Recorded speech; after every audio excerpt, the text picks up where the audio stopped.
Hello and welcome back to Vlad the Impaler. Let us continue. Chapter 4.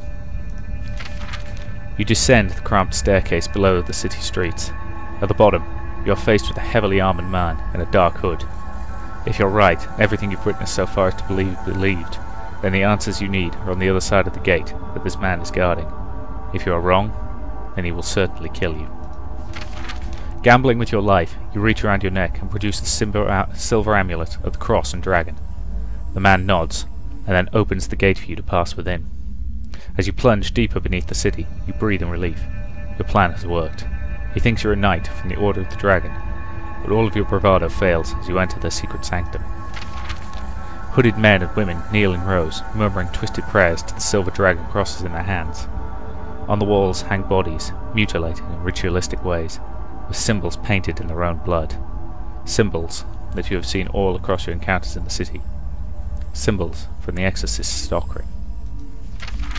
You dare not stay long enough to be recognized. Besides, you now know who is behind the atrocities. The question on your mind as you duck up in the shadowy staircase is why. Well, that's cheery.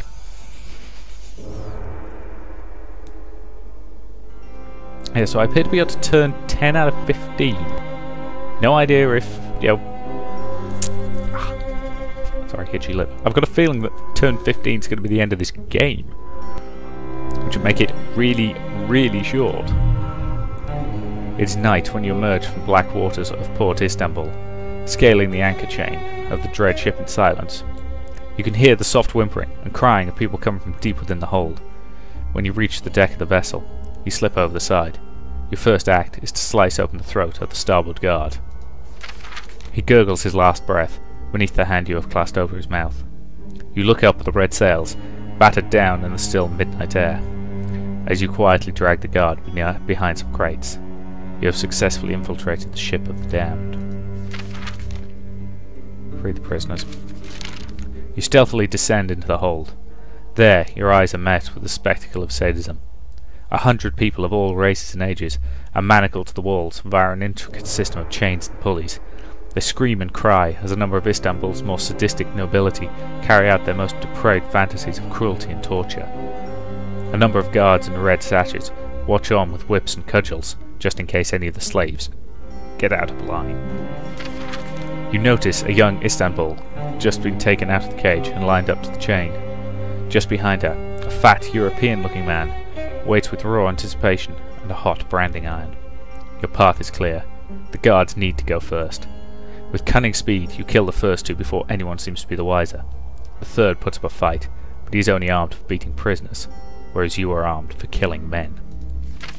He goes down in a spray of red, as several more run towards you. The nobles scramble away, attempting to flee up the stairs, when suddenly you hear the screeching of wheels and metal cogs. A moment later, every single one of the manacled slaves are violently yanked towards the aft of the boat. They scream as they are pulled along, and you turn to see them drug, one after another, out a window in the back of the ship. The sounds of splashing cut off the screams, and you realise to your utter horror that the chains are connected to a pair of anchors, and one of the guards has thrown the switch to drop them. A moment later, the last of the slaves are yanked out of the hatch and disappear beneath the current of the blast. The guards get into several good strikes on you, and you only barely manage to get away from them. As you make your way up the steps and onto the deck, you see a commanding woman still pulling on her tunic as she points at you. "Seize him!" she screams. "Yes, Captain!" comes the reply from a massive one-eyed man at her side. You spit in their direction and leap onto the railing, shouting, "Sail to the edge of the world and I will still burn this ship into the sea!" And with that, you leap into the cold, black waters, temporarily defeated. Well, that could have gone better. Let's see if we can get through the catacombs again. Your trek through the catacombs is one of darkness and silence. That is, until you catch a distant scream echoing off the stone. It is followed by another and another. Figuring out the direction of the cries is difficult, but after some trial and error, you find yourself on the approach. Then, you see the dim lights of flickering candles as you emerge into a small underground arena. Dreadfully sorry. Surly men stand around a depression in the floor, shouting and laughing as they cheer on something fighting in the centre. You move to get a better view, and are horrified to see that the fighting pit is full of children. They are dressed in the scantest of rags, and all of them are wielding dirty knives, stabbing and slicing their way through one another as they roar and cry like feral animals. Piles of mutilated adolescents litter the floor, covered in blood, as the last remaining few grapple and stab one another to the horrific delight of gathered ruffians. Do something to stop this. Not wanting to wait a second longer, you shout, "The guards are coming! The guards are coming!" Immediately the crowd disperses in a panic, fleeing across the catacombs. You leap into the pit and try to separate the final two combatants, but the children are in a blood-soaked rage, maddeningly trying to kill one another. You pull them apart, causing them to attack you instead. Backing away from the swings of the knives, they grapple each other again, and before you can intervene, the girl buries her knife up to the hilt in the boy's throat. He sputters and chokes, falling backwards as she leaps on top of him, stabbing and stabbing until you finally shake off your own horror and grab the girl. She spins on you, but you're ready this time and you disarm her, throwing the knife away. She screams and thrashes as you pick her up and carry her away from the grisly scene. She won't speak, she can't answer any questions, but she is alive. Still, as you leave her off at the orphanage, you can't shake the image of how you noticed her staring at the other children. Extra dexterity and constitution. This is the problem, I have no idea what any of these stats mean, in any kind of context. Okay, let's go to the palace. You receive an invitation to come to the palace of the Sultan and visit with the Harif, the royal artist community. Being a sketch artist yourself, this is a remarkable opportunity. After passing through the gates, courtyards and corridors of the palace, you emerge into a building unlike any other you've seen. Everywhere, painters, sculptors, poets and dancers create their masterpieces under the direct sponsorship of the Sultan.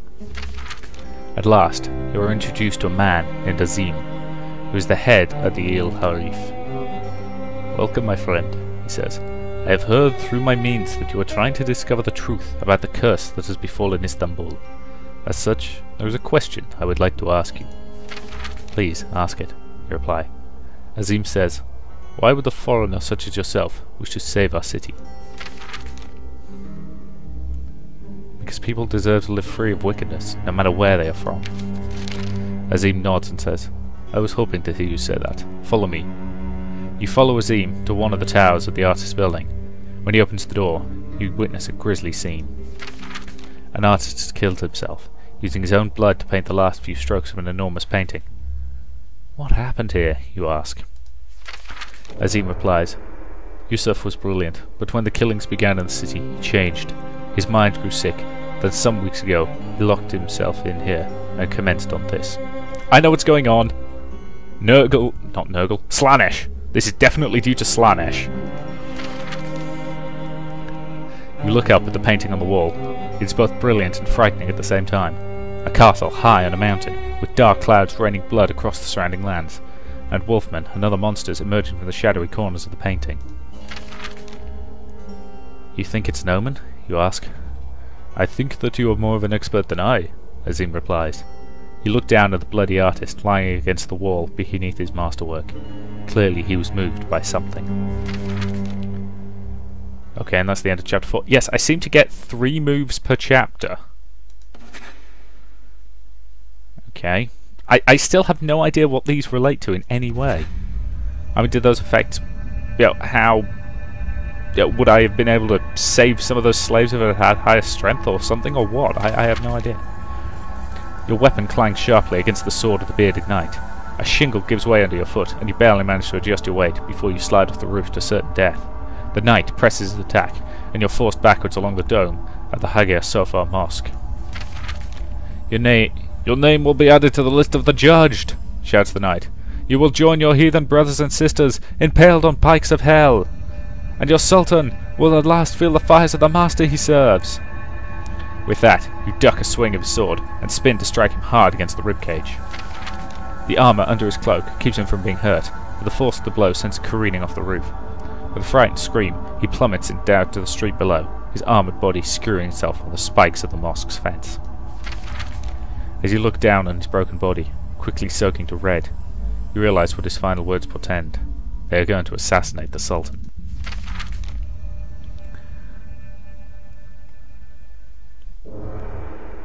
Alright, I'll go tell them about that then. You gain entrance to the palace on the final day of Ramadan, where there is to be an enormous feast to break the month of fasting. While there, you manage to sneak off into the shadows in order to investigate some suspicions you have about the Sultan's advisors. As you are passing the extensive kitchens, one of the cooks happens to make eye contact with you. "My friend," he says. You look at him cautiously before realizing that he is the father of the child you rescued from kidnappers. Hang on, what? What child I rescued from kidnappers? He comes to you and shakes your hand profusely. "Not a day that goes by that I do not thank God for you in my prayers." You smile at him, hoping to end the conversation before anyone else takes notice of you. "Please," he says, leading you into the kitchen. "I have no money to offer, but I can give you something which is better than money." He pulls you over to a cauldron of simmering stew, doles out a small bowl for you. "This brew is made only for the Sultan. It is a special soup, which he takes every night before bed. It has magical properties. Just this once, between you and I offer it to you, as thanks for rescuing my child." Okay, if they're going to try and kill the Sultan, you'd think poison would be a good way to do it. And if it's something only the Sultan drinks, I'm not risking it. Though, I don't remember rescuing his child. I remember trying to rescue a child and failing. Which implies that this game's not very good at tracking what actually happened. "Thank you," you reply, "but I make it a rule not to eat another man's soup." The man's brow furrows in dismay. "But, my friend, you don't understand." He ladles a heaping amount of the stew from the cauldron, including some strange-looking meat. "This is made from the genitals of palace eunuchs." You almost vomit when you realize what is cradled in the ladle. "There's no stronger broth in all the world for increasing a man's potency." You thank him, but tell him you cannot accept any gift for your deed. Then you hurried away, thanking God you didn't taste the stuff before asking what was in it. But how do I get a negative constitution for that? These things seem completely and utterly random, and I have no idea how they relate to anything. So yeah, I think this is probably either my last turn or my penultimate turn. So let's go to the... I have no idea. Let's go to the Basilica. While visiting Istanbul Basilica, you happen upon a gate that leads down to the crypt. You're already familiar with the rumours and horrors surrounding the catacombs of the city, and it strikes you that if the entrance to the catacombs through the Basilica crypt, that could prove to be a place where one could hide and possibly observe the comings and goings of clandestine individuals. A quick jimmying of the lock swings the gate open, and you descend the stairs, carefully closing the gate behind you, so as not to attract attention. The stairs bottom out in a row of wide corridors. The tombs of bishops and archbishops, kings of Constantinople, and other luminaries of the Holy Roman Empire lie deep within the floor, as well as on ornate shelves in the walls. You creep along the rows of the dead, searching for any sign of a secret entrance or evidence of people having passed through here recently. Your search yields nothing conclusive, and you are considering leaving when you hear a faint whisper saying your name. Search the crypt until secret revealed. You draw your weapon and turn to face the stillness of the unknown. With careful feet, you cross the crypt, and your senses finally attune to the smallest detail. Toward the back wall, you begin to feel colder, as if all the heat were leaving your body. Something is wrong. Thinking better of your decision, you begin to back away. It's at that moment that your foot becomes entangled on something. You look down, and to your horror, see that you aren't tangled in anything at all. There is a skeletal hand gripping your ankle. Your heart fills with dread. You raise your weapon to strike, but before you can, the bony hand yanks you down and pulls you under the lid of the tomb, trapping you inside the coffin with a terrifying skeleton. Your veins turn to ice, your limbs seize the cramped confines of the grave as bony fingers touch your face, and red eyes burn from deep within the sockets of a 1,000-year-old skull. Then it begins to whisper to you. "Shadow reigns upon the city above, and cursed be the soil in this earth, for a dark power rises. He shall come from the west, speaking many tongues, and shall be of my descendants from the First Nations. Know him, by the black deeds and keen servants, and tremble at the coming of his shadow, for in his wake shall be oceans of blood. And with that, the skeleton releases you. Regaining the use of your limbs, you emerge from the coffin and scramble on across the crypt, climb the stairs and run out of the basilica. You don't stop until you're back at the inn and safe behind your locked door. So I lost some strength but gained some intelligence. Okay. Okay, this game really needs to explain what the hell the point of any of this is. And my right contact lens is playing up, that's annoying. One moment. Okay, I can see again. That's a perk. So let's go to the... I have no idea. I'm picking the... This is the problem, I'm picking them at random, because I have no idea where I need to go. Let's go to the palace again. Having received an invitation, you appear at the palace for the Sultan's grand ball. Nothing could have prepared you for so opulent an affair. No expense has been spared on the night. As you drift through the throngs of guests, you hear bits of conversation. Someone mentions a pleasure ship drifting just down the river. Someone else mentions the jacket they just purchased, whose leather is as soft as human skin. Someone else mentions something about the prince having just turned 16, an age when he may leave the palace for the first time. All of these tidbits of conversation drift past your ears as you make your way into the Hall of Icons. There, among the massive paintings that line the walls, you see the Sultan mingling with some richly dressed guests.